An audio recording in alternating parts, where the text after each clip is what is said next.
Hi, future flight attendants and all my viewers. How are you all doing? I'm Jay. I'm from Siliguri. It's in the state of West Bengal in India. It's a very small town and it has very scenic views. It's very close to the Darjeeling Hills from where the tea comes. And you can also see the third highest mountain range from my hometown. So it's a nice place. I wouldn't say the same for everything else. Let's just keep it that way. So today I thought I'll make a video about a little bit about myself, where I come from and what I studied before and how I ended up seeing 50 countries and 75 cities all over the world while I am still 32. So that's going to be the matter of the video today. So I was born in Sundarbans. It's one of the many islands in the far, I would say, east, but far east would be a little bit down to Orissa and all, which is another state in India. But yeah, it's actually the southernmost point of West Bengal state. So it's a cluster of islands and it's mostly inhabited by the locals who are very sweet people. They are villages basically, and they probably have seen, only like the cluster of islands all their lives. Well, now things have changed. I mean, I'm 32 now, so I have been going to Sundarbans from the time I was small, for every school vacation. But we moved to Siliguri when I was 3 months old, and that became our home. So when I say home, it's Siliguri for me. I have a younger sister. She's also a flight attendant, by the way. She flies with the leading domestic airline in India, and she's been flying for almost 9.5 years. I have been flying for 11.5 years almost. 3.5 years with Indian domestic airlines, and the rest of the years with international airline. So, all right, going back to my when I was small. So I did my schooling in Siliguri. Actually, not in Siliguri is a town. So in the outskirts of Siliguri, there is a smaller suburb, and I was raised there. And after schooling, I did my graduation in English language, and I did my diploma in hotel management. So these are my qualifications. I'm like very basically qualified. Basic qualification. I don't know how to frame it, but yeah, I don't have any fancy degrees.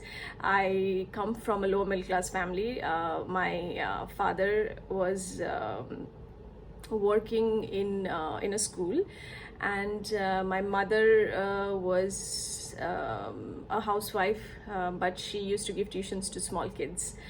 So yeah, we really didn't have a fancy childhood, or forget fancy. Not even like a very fulfilling childhood kind of thing. So we never ever took a flight ever in our life to go anywhere. Even for the vacations that we used to take from Siliguri to Sundarbans every summer holidays, we used to take the train, and we used to take the second class. so yeah, I come from that background, and here I am right now sitting in Perth, sunny Perth, in Western Australia, seeing the world and enjoying the perks of being a flight attendant. So yeah, it doesn't matter where you come from. I was being bullied when I was in school. My personality is very how would I say it, I am kind of I wouldn't say completely introvert, because when required I speak, but actually this has been the development after I finished schooling. When I was in school, I was a very shy kid, But when I finished schooling and I entered college, I kind of figured out that if I don't speak up, I will not be noticed and I will miss opportunities because of that. So that's what happened. From there, I started opening up a little bit. I became extrovert, but then it went to a point where I realized that, I don't want to just be an extrovert for the sake of being noticed. So I started kind of getting back into my shell once more and, being selectively social. So in the beginning, it was tough. In school, I was very shy and I was a very introvert kid, and I got bullied all my primary school. I would say till I was 10 years old, I was majorly bullied in school, and I never had the strength to stand up for myself. I would just go home and I was even scared to tell this to my father. I was very scared of him when I was growing up, and I never told that I was being bullied. I would bottle things up, and it would go to a point where I couldn't take it anymore, and then I would just start crying. So that's how my parents came to know the first time about my about me being bullied in school. And then my parents spoke. They would go to the school and speak to the headmaster or the principal, and then my section was changed because of I was being bullied by the kids from my class. And I mean, when I grew up a little bit, when I entered my teenage years, I was getting little bit confident, I would say, but still not as much. Majority of that, I think, came from the fact that in Indian societies, if you come from a lower middle class family, people make you they keep reminding you that that okay, you come from this background, so there's only so much that you can achieve in life. And you see it all around yourself. It doesn't matter your friends, your the company that you keep, the neighbors, even strangers. The moment they come to know that okay, you live in a neighborhood like this, or this is what your family's annual income is, they start judging you, and they're like, this person can only do so much in their life. ये बंदा तो इतना ही जाएगा, ये ज़्यादा दूर नहीं जा सकता लाइफ में. So that was my case. In school, in high school, when I was in class 11 and 12, I would say it was a very subtle bullying. I mean, most of my classmates were from very well-to-do families, and which kind of affected my confidence. Constantly being made aware that I don't come from as well-to-do family as they do, and many times it was being pointed out by my own classmates. My own classmates who I assumed that they were my good friends. So, and I never had the guts to just stand up for myself, which I feel bad about it. I regretted that why I didn't stand up for myself when people of my age, they were pulling me down. They were reminding me from okay, Jayshree, you come from here, so don't try to aim there, so yeah, I mean, and it was there in everything, in my in my academics. I mean, I was a hardworking student, but my background was CBSE, so I mean, if you have CBSE background, basically what I'm talking about. Till class 10, everything is okay, it's super easy, and then you reach 11, 12, especially if you take science with maths, then you're like, oh, okay, I cannot say the word. So it's pretty tough. It was tough for me. But yeah, it was not easy growing up in a lower middle class family with a neighborhood, or with your peers, or friends, your company, or basically your environment constantly trying to pull, shove you down. They're pushing you, they're not pushing you up, they're pushing you down. Okay, this is where you belong, and how could you even think of something bigger? So yeah, that was my growing up years, till I was in my late teens. After I did my hotel management diploma, I think it brought quite a lot of change in me. I realized that I can speak. I started talking, but still this confrontation problem stayed with me, and I experienced this even when I started flying as a flight attendant back home in domestic airlines. many times, people would take, unfortunately, people would take advantage of my nature. Okay, she works hard, and she's nice, so like, you can walk over her and she would not talk about it. And it has happened many times. But once I came to international airline and I saw, like, people from so many nationalities, and no one cares, what's your skin color, and how tall you are, how short you are, or where you come from. It's we are all the same. So as long as, if something is wrong at workplace or outside, basically, if you're not treated right by anyone, then you must stand up for yourself and talk about it. You should confront that person. So this I learned very late in life. I still try to avoid confrontation and try to move away from the situation, if I know that it's not going to affect me in the future. If it would affect me in the future, if I understand that, then I would confront the person who is trying to bully me, or trying to take advantage of my nature. So anyway, long story short, so I went to a different point, but yeah, being how I was and how I am, I have made it till here. It might sound like I'm bragging. Well, I am bragging big time, like, I am bragging. I come from a super small town from nowhere, and I have colleagues from, like, the biggest cities of the world. Like, I have had colleagues. I flew with crew who were born and raised in New York City, who were born and raised in Sydney, in Paris, in Munich, in Hamburg, like, the name of the countries that I studied, like, I read when I was in school. I've flown with colleagues who were born and raised in these places. So yeah, I'm bragging about it, and I'm happy. And the reason I'm telling you this is because if you come from a background such as mine, or even worse, let's say, it is absolutely no reason for you to think that that is it, that is all that you can think about for yourself, or that is all that you can reach up to.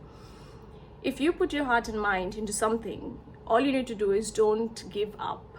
So if you want to be, I don't know, like an engineer, if you're good in it, like, because I know a lot of people who are not good in studies and they became engineer, and oh my god, some of them even became doctors. So if your family has money, okay, good for you. So I'm talking about people here like mine. My family didn't have money to send me to an engineering college or to a medical college, private ones, of course, or to any fancy private college. Basically, I went to a government college, and I went to a government school. So that's how I came to this point. So if you have some similarities like mine, the kind of background that I come from, and you have doubts about yourself, about your future, then let me tell you, please don't doubt your future.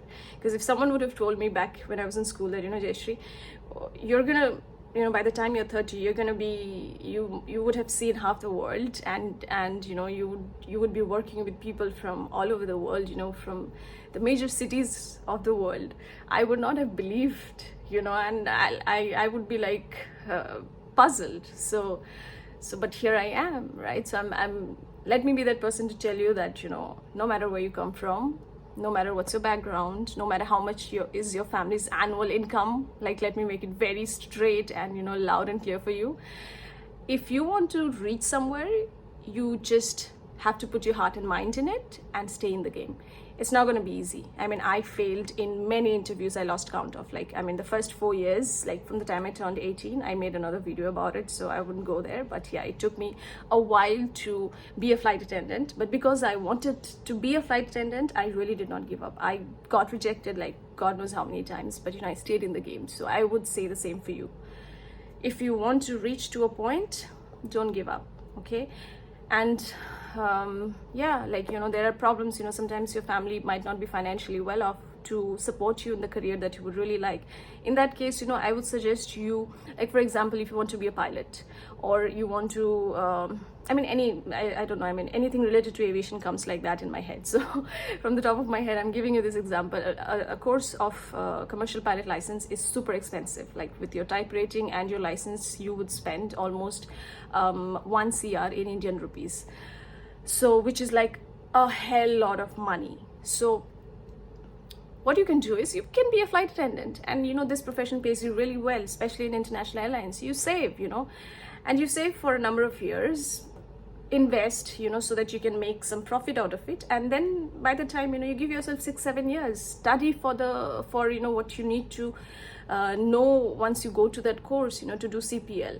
So, and by the end of 6-7 years, you have the money, you have the experience, you're a much more aware person, overall you're a much more learned person, and you can be a pilot. So same goes for being a medical professional, or any profession for that matter. Get a job part-time, study, work hard. Life is not easy, and especially for people like us who come from difficult backgrounds. So it's hard, but the fruits are very sweet, and it is worth all the trouble that you would go through it, because I can speak for myself, and I can assure you it has been worth all the trouble that I went through. So yeah, having said that, my family were very, very supportive, I would say. Like, despite all the hurdles that we had financially, my family has been super, super, super supportive from the beginning. Like usually how, okay, your daughter is like now in her early 20s, so marry her off and blah, blah, all that bullshit. So I'm so thankful, like it's so important to have your parents who are supportive. So I'm really thankful for that. I'm so grateful for that. Yeah, so you guys just keep going, and respect your family. If they don't understand the profession that you want to go for, you don't be rude to them. Make them understand, talk to them, and tell them, if I be a pilot, I will see the world, and you will travel in first class when you fly in a plane. So things like that, so make them see things how you are seeing from your view, and they will understand. They're your family, they're your parents, they always have the best intentions for you. Having said that, it's been 17 minutes and counting. I have yapped a lot, but it is so nice when I share, about myself with you people, like with you, especially with youngsters, who want to be a flight attendant. It's an amazing profession. It's very, very rewarding, and all the best to you. Don't stop working on yourself, and stay in the game. And until next city, ciao.